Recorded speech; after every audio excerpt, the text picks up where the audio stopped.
ሰበር ዜና ጠቅላይ ሚኒስትሩ በምክክር ኮሚሽኑ ያልተገኙበት ምክንያት ታወቀ። በእስር ላይ የቆዩት ጀነራል ቀጣዩ የትግራይ ጦርነት ለመምራት ከእስር ተፈቱ። ባጫ ደበሌን ጨምሮ ተበታትነው የቆዩ የኢትዮጵያ ጀነራሎችም እየተሰባሰቡና ለውጊያ እንዲዘጋጁ እየተደረገ ነው። የፕሪቶሪያው የሰላም ስምምነት አደራዳሪው ኦሉሴጉን ኦባሳንጆ ወደ መቀሌ ሊያመሩ ነው። ህወሓትም ለሰላም ድርድሩ ለመቀመጥ መስማማቱን እንዲሁም ተደራዳሪዎች መምረጡን ታውቋል። የአማራ ፋኖ ብሔራዊ ንቅናቄ በዲማ ከተማና ለምጨን አካባቢ ባካሄደው ከባድ ውጊያ ምን ተፈጠረ እንዳስሰዋለን። ሰላም ጤና ስጥልን ክቡራን የኤኔን ወዳጆች፣ እነዚህንና ሌሎች መረጃዎች ይዘን ቀርበናል። ቻናሉን ላይክ፣ ሼር እና ሳብስክራይብ በማድረግ እንዲሁም የደወል ምልክቷን በመንካት የቻናሉ ቤተሰብ ሆኑ። አሁን ወደ ዝርዝሮቹ እናልፋለን። አብራችሁን ቆዩ።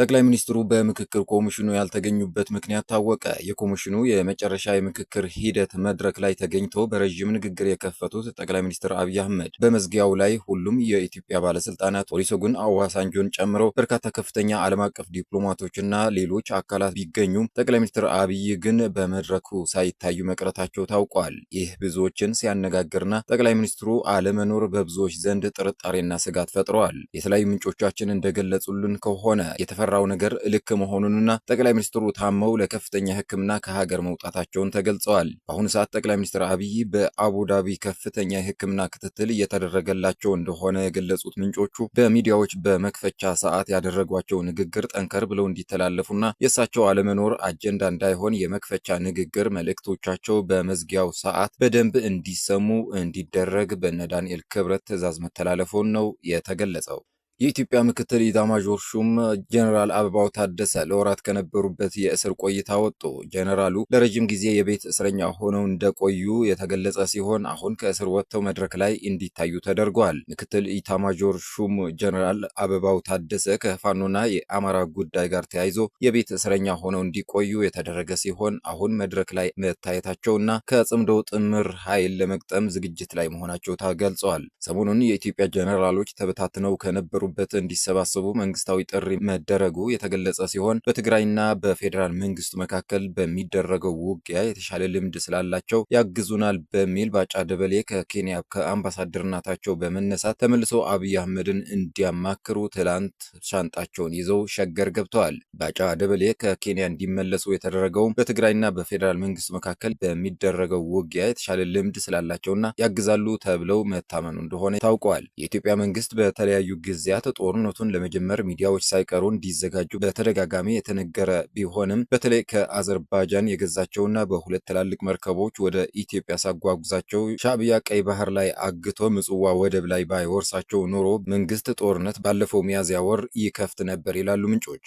የፕሪቶሪያውን የሰላም ስምምነት በዋናነት ያደራደሩት የአፍሪካ ህብረት ልዩ መልእክተኛና የቀድሞው የናይጄሪያ ፕሬዝዳንት ኦሉሴጉን ኦባሳንጆ አዲስ አበባ መግባታቸው ይታወቃል። ኦባሳንጆ አዲስ አበባ የገቡት ከህወሓት በኩል ለአፍሪካ ህብረት የቀረበውን የምልጃ እና የድርድር ጥያቄ ተከትሎ መሆኑ ታውቋል። ኦባሳንጆ አዲስ አበባ ከገቡ በኋላ ከአፍሪካ ህብረት ከፍተኛ ኃላፊዎች ጋር በመሆን በአዲስ አበባ ከህወሓት አመራሮች ጋር ተገናኝተው የመጀመሪያ ዙር ምክክር ማድረጋቸውን የመረጃ ምንጮች ጠቁመዋል። ይህንንም በአዲስ አበባ የተደረገ ውይይት ተከትሎ ኦባሳንጆ ወደ ትግራይ ክልል ርዕሰ መዲና መቀሌ እንደሚያቀኑ ይጠበቃል። በመቀሌ ቆይታቸውን ከህወሓት ጀነራሎች እንዲሁም ከድርጅቱ ከፍተኛ ባለስልጣናት ጋር ተገናኝተው በወቅታዊ ጉዳዮች ላይ ሰፋ ያለ ውይይት እንደሚያደርጉ ተነግረዋል። ይህ የኦባሳንጆ ጉዞ የተካሄደው ህወሓት አደራዳሪዎቹ ከወዴት አላችሁ በሚል ላቀረበው ጥያቄ ምላሽ ለመስጠትና በቀጣይ የሰላም ሂደቶች ዙሪያ ለመምከር መሆኑ ተገልጸዋል። ከዚህ ጉዞ በኋላ ድርድሩ ኬንያ ናይሮቢ እንደሚካሄድ ምንጮች የገለጹ ሲሆን ህወሓት ለናይሮቢው የሰላም ድርድር የሚወክላቸው ሰዎች ስም ዝርዝር ይፋ አድርገዋል። ህወሓት አሁን ላይ የያዘው መንገድ ከትርፍ ይልቅ ጉዳቱ እንደሚያመዝን በመገንዘቡ የሰላም መንገድን በመምረጥ ፌዴራል መንግስት ጋር በናይሮቢ ኬንያ ለመወያየት እንደተስማማ የሚታወቅ ጉዳይ ነው። ታዲያ አሁን ላይ ህወሓት በዚህ የሰላም ድርድር ላይ እንዲሳተፉ የሚወክላቸው ሰዎች ባካሄደው ጥብቅ ምስጢራዊ ስብሰባ ላይ መወሰኑን የደረሱን መረጃዎች ያሳያሉ። ህወሓትን በመወከል በናይሮቢው የሰላም ድርድር የሚሳተፉ ሰዎች ስም ዝርዝርም አቶ አማኑኤል አሰፋ፣ አቶ አለም ገብረዋህድ፣ ዶክተር ፍስሐ ሀብተጽዮን፣ ዶክተር አብርሃም ሀጎስ፣ ዶክተር ገብረ መስቀል ገብረ ማርያም ናቸው ተብለዋል። ከወታደራዊ ክንፉም የሚሳተፉ ሰዎች እንደሚኖሩ የታወቀ ሲሆን ማን መሳተፍ እንዳለበት ግን እስካሁን መስማማት ላይ ባለመድረሳቸው ገና እንዳልወሰኑ የደረሱን መረጃዎች ያሳያሉ።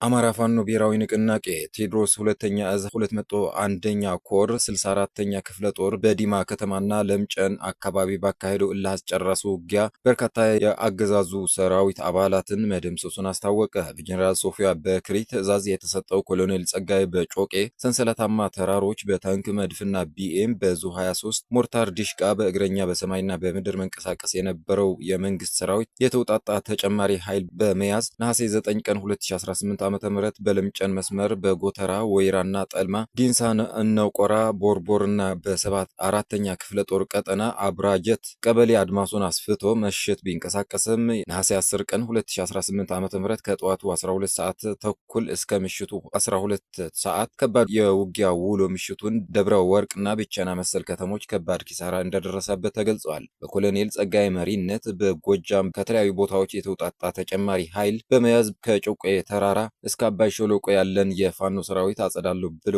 ከዲማ ጊዮርጊስ፣ ለምጨን፣ ዲንሳ፣ እንቆራርና ቦርቦር የመጣው የመንግስት ሰራዊት በዲማ ደብረ ጽሞና ተርቦች በክፍለ ጦሩ ስር የሚገኙ ኮማንዶዎች በለምጨን የበላይ ግልገሎች በአልሞ ተኳሾች በ74ኛ ክፍለ ጦር አማካኝነት በክፍለ ጦሩ ወታደራዊ አመራሮችና አባላት የመንግስት ሰራዊት በዲማ ጊዮርጊስ ከተማ ተመትተዋል ተብለዋል። የጀነራል ሶፊያ በክሪ ትዕዛዝ የተቀበሉ ጀነራሎችና ኮሎኔሎች በእነማይ ወረዳ ዲማ ቅዱስ ጊዮርጊስ፣ ለምጨን፣ ደንሳ፣ እነቆራ፣ የገናዥ ቦርቦራና አካባቢው የሚገኙ አካባቢ በርካታ የእግረኛ ሰራዊት ከባድ መሳሪያዎችን ሲያስወነጭፍ ቢውልም ይዞት የገባውን ሰራዊት 64ኛ ክፍለ ጦር መመታቱ ታውቋል። ሁለቱም ኃይሎች በዲማ ከተማ ቀኑን ሙሉ ባካሄዱት እልህ አስጨራሽ ውጊያ ፋኖ አገኘሁት ካለው ድል ውስጥ 18 ክላሽ የተማረከ፣ 105 በላይ መከላከያ ሙትና ቁስለኛ፣ 12 በላይ አድማ ብተና ሙትና ቁስለኛ፣ 21 ሚሊሻና ፖሊስ የተደመሰሰ፣ 24 ሚኒሻ ከባድና ቀላል ቁስለኛ ሲሆኑ የመንግስት ሰራዊት ዲማ ከተማ ለመግባት 8 ጊዜ ባደረገው የማጥቃት ሙከራ በብቃት መመከቱንና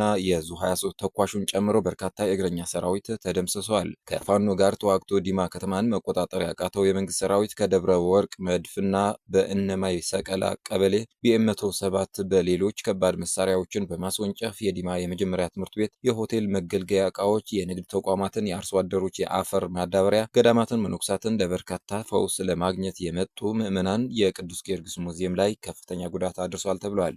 በመጨረሻም የሱዳን የፖለቲካ ኃይሎች ተወካዮች ትላንት ቅዳሜ በአዲስ አበባ ወደ ሰላም ለመምጣት ውይይት መጀመራቸው ታውቋል። ይህ ሱዳንን አለመረጋጋት ውስጥ በማስገባት ቀጠናው አውቆ ኢትዮጵያ ላይ ጫናን ለማሳደር ለሚታትሩት ግብጽ፣ ኤርትራን እንዲሁም የህወሓት ኃይል ትልቅ መርዶ ሆነዋል። የሱዳን የፖለቲካ ኃይሎች በውይይት መፍትሄ ለማምጣት መነሳታቸው በምስራቅ አፍሪካ ቀጠና የውጭ ጣልቃ ገብነትን በመቀነስና የሀገራቱ ሉዓላዊነት በማስከበር ረገድ ትልቅ ሚና ይጫወታል ተብለዋል።